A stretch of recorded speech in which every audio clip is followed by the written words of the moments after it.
Good afternoon and welcome to the Barcelona circuit for the 2023 edition of the Spanish Grand Prix. It is a beautiful day here as we get set for the next race in the calendar on a 16-turn track, 2.9 miles, 4.675 kilometers. And there you see an overview. Take note of the straight near the start-finish line as we get set to begin things. And we begin with the starting grid for today's race. And out in pole position it'll be Carlos Sainz, the teammate of Charles Leclerc, who everyone will be watching today. He's with George Russell, who's in second, Verstappen and Perez third and fourth, Leclerc in fifth, Hamilton in sixth, Mick Schumacher in seventh, Fernando Alonso in eighth, Kevin Magnussen ninth, Daniel Ricciardo 10th, Yuki Tsunoda 11th, Esteban Ocon 12th, Guan Yu Zhou 13th, Lando Norris 14th, Pierre Gasly 15th, Valtteri Bottas 16th, Sebastian Vettel 17th, Nicholas Latifi 18th, Alexander Albon in 19th, and Lance Stroll in 20th. And I mentioned Charles Leclerc, and the eyes of the world will be on him today indeed, because he's looking to make it 3 race wins in a row.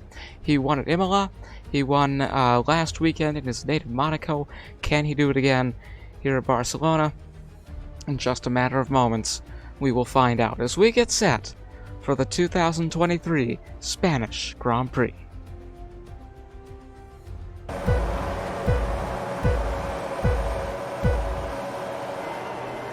And away we go. The 2023 Spanish Grand Prix is underway. Carlos Sainz will jump out to the lead. George Russell following behind him. Verstappen and Perez together jockeying for position in third. Russell moves down. Verstappen into third. Sainz with the lead. And now breaking away from the rest of the pack. And Russell and Verstappen wheel to wheel. Yes, and that voice you heard, we have Mathilda Wallace once again for the second time in our F1 coverage, debuting at Imola, and now back for the Spanish Grand Prix, and hopefully this won't be her last appearance.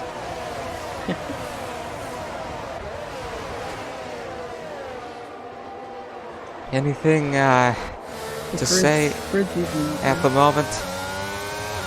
At the moment, we can see that we're here in very, very sunny Spain. Track conditions are looking dry. Do you think we could expect any sort of unpredictable changes to the race, such as weather? I don't believe so, no. That's Forecast seems pretty good. It's a beautiful day, a beautiful summer day, I might add. Well, close to summer anyway, if you're one of those purists who would still call it spring. Perez and Verstappen, the two Red Bull teammates, together now. And going for third, quite close.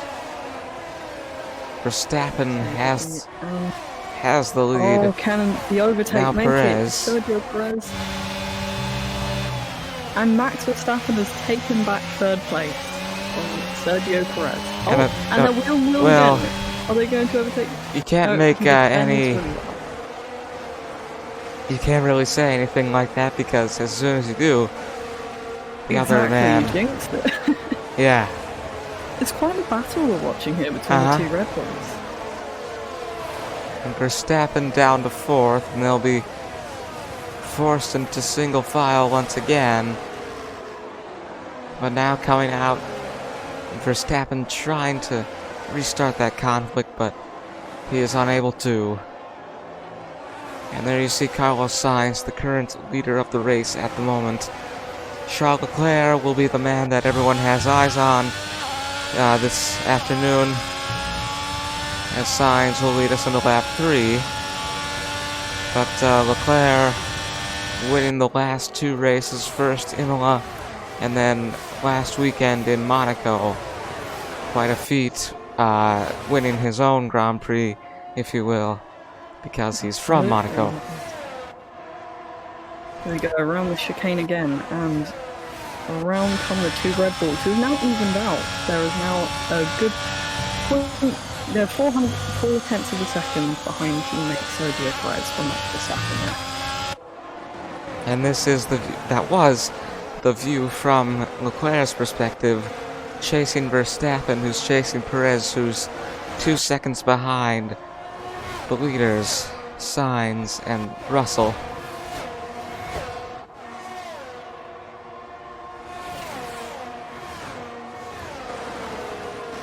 There's Russell coming around here.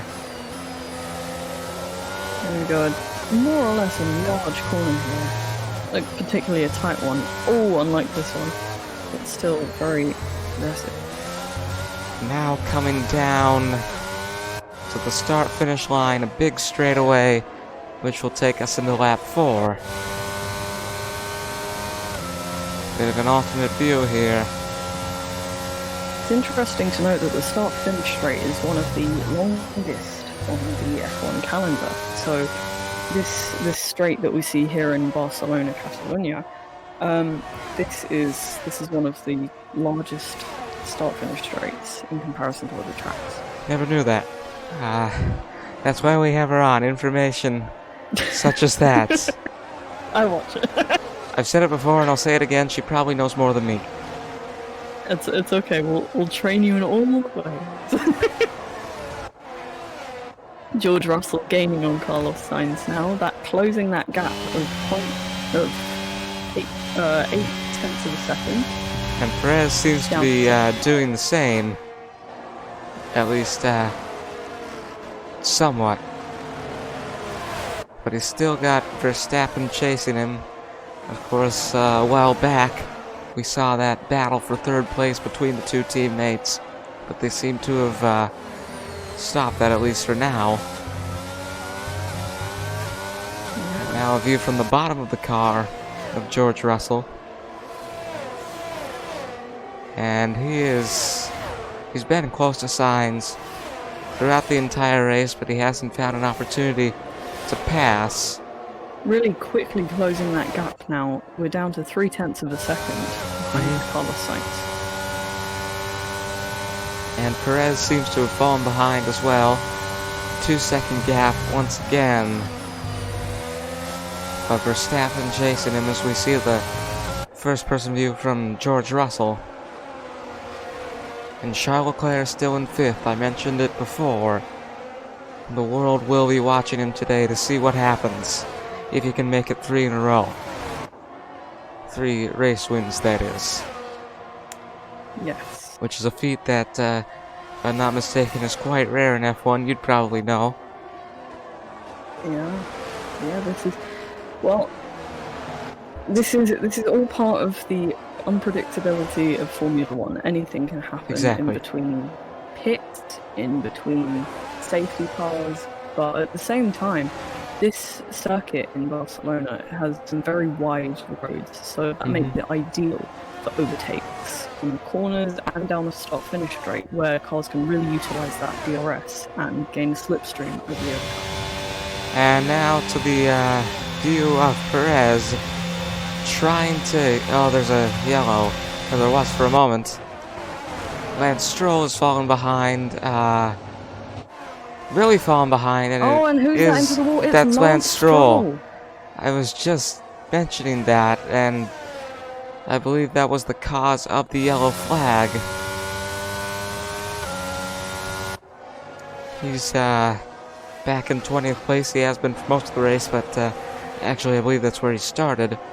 Having some real problems today. Perhaps a gearbox change or an engine change might be... Oh, it's good. Oh, that's not good. Are you alright? That's, we might have had a little bit of a technical hiccup there. Yeah, exactly. There we go, all resolved now. What were you gonna say? No, I was saying that Lance Stroll has been doing an excellent job of making sure that his car is running. It's good that Aston Martin hasn't elected to retire his car. And I feel like going into the pits would just make it worse. Yeah. But when you're in 20th, can't get any worse than that. Exactly. I felt the same way playing Mario Kart the other day. Huh. Russell still chasing Sainz as he has throughout the entire race. We're in lap 7 of 17 here today. And Perez seems to be closing the gap as well. To 1 second, down from 2 seconds. And they are in the view, Russell and Sainz, they are in the view of Perez. But it's still quite the gap, and Verstappen still following him. You wonder if there's going to be one of those conflicts again, less than half of a second. And George Russell 0.6 of a second behind Sainz. Absolutely. Notable that there's a good few place gap between teammates Fernando Alonso and Esteban Ocon. And I saw a yellow flag in the distance. Is there another yellow flag? Perhaps someone's gone off in another Sainz sector. goes into the pits, and now this may be the chance for something to happen. This is probably Russell's chance to overtake, and he's Exactly. done it. And I don't believe he went into the pits. Many drivers have. And onto the soft tyres. Russell now with the lead. It's interesting that cars are now switching to the softer tyre strategy, and that means there'll be less grip, but the tyres will last longer. And if you look at the leaderboard, a lot of things happening regarding who's where based on the pits. I think the only driver who's stayed in place is Lance Stroll, comfortably in 20th. But right now we have Kevin Magnussen in 4th. You can see right here. Charles Leclerc. It's interesting to note, we normally don't see Kevin Magnussen. No, we don't. He's 16 seconds behind Charles Leclerc, who you see there, who, as I mentioned, is trying to make it 3 race wins in a row. Max Verstappen in front of Leclerc. He's got a 2-second gap behind George Russell, who is now taking the lead of the race. But at the moment, it's going to be one of these 3 taking home the race. Oh! Sainz passes Magnussen, and Verstappen will follow Russell into the pits. And now we're going to see some more changes being made. Leclerc into first, Russell into first. Very fast pit. But they've all gone to the pits. Ferrari and Red Bull.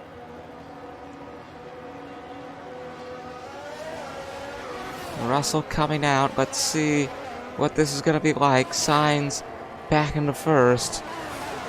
George Russell will be trying to catch up with him.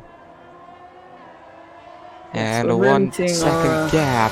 Our race grid shaken up here, but this is Barcelona track. It's still all to play for. This isn't like a track such as Monaco where it's difficult to overtake and you become reliant on pits. Speaking of Monaco, we had quite an interesting situation last weekend with Yuki Tsunoda. You weren't there to see it, but the narrow track got the best of him. That is all I will say. And you should definitely... Monaco is definitely a difficult circuit. Go back and watch the replay of that if you have time after this. And your audience, I'd encourage your audience to do the same. Exactly. And Sainz in the lead of Russell, as it has been for most of this race. We're in lap 9 of 17. 9 of 17. There we go. Well, almost 10. Said the same thing. Down the start-finish straight now. We're really seeing that gap close on these start-finish straights due to the airflow and slipstream that Carlos Sainz's car is creating for George Russell to fall in. That means there's less drag and a lot less air resistance as well. Can't really see anything from that angle, but now back to the exterior view as he maintains a 1 second gap behind Sainz, the winner of the Miami Grand Prix. Verstappen following him, Charles Leclerc in 4th, and he will prevent another clash between teammates, as we saw earlier in this race. But as the seconds tick by and we're seeing the back view of the car, which is quite interesting, Don't usually see that, at least not in my experience. We You can see Leclerc. I The was back gonna view say, of the car gives us ample opportunity to see the gap between the car and the car in behind. We can also see if DRS is in action here, and as we can see from the tail flaps being down, that it isn't. what I was going to say is, as the seconds tick by, as each lap goes past, the odds of Charles Leclerc making it 3 in a row are quite unlikely. But he has won at Imola, he won in Monaco. We'll just have to see what happens. If he can accomplish that incredible feat today. What? We're on board with Max Verstappen at the moment as we come round this corner. Back we go, nearing the start-finish straight now. We're sort of doing this weird loop part right before we come round to the start-finish straight. This is often where a lot of cars will go wheel-to-wheel and perform a lot of overtakes, actually. We're not seeing a lot of that today, are we? No, not at all. Except in the case of Lance Stroll. Well, wheel-to-wheel, Verstappen and Perez had that thing earlier, but yeah, no, there hasn't really been a crash or anything, unless, you know, you talk about Lance Stroll, who I don't think he ended up in the dirt by himself, is all I will say. We'll have a few cars going to the wall recently, but to no effect. We had Esteban Ocon in Imola, we've had Yuki Tsunoda in Monaco, and now here we've had Lance Stroll in Barcelona. Leclerc closely following Perez. And we see what he sees. On board with Charles Leclerc. A really good view of the, you would call it a steering wheel, but it doesn't really look like a wheel. The control panel, if you will. Perez with a 2-second gap behind his teammate, Verstappen.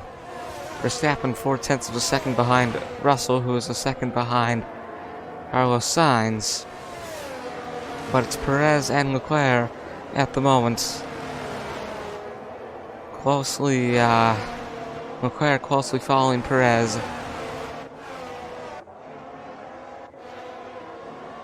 We are Yuki Tsunoda doing surprisingly well, keeping P11. We normally don't see Yuki Tsunoda this far up the grid.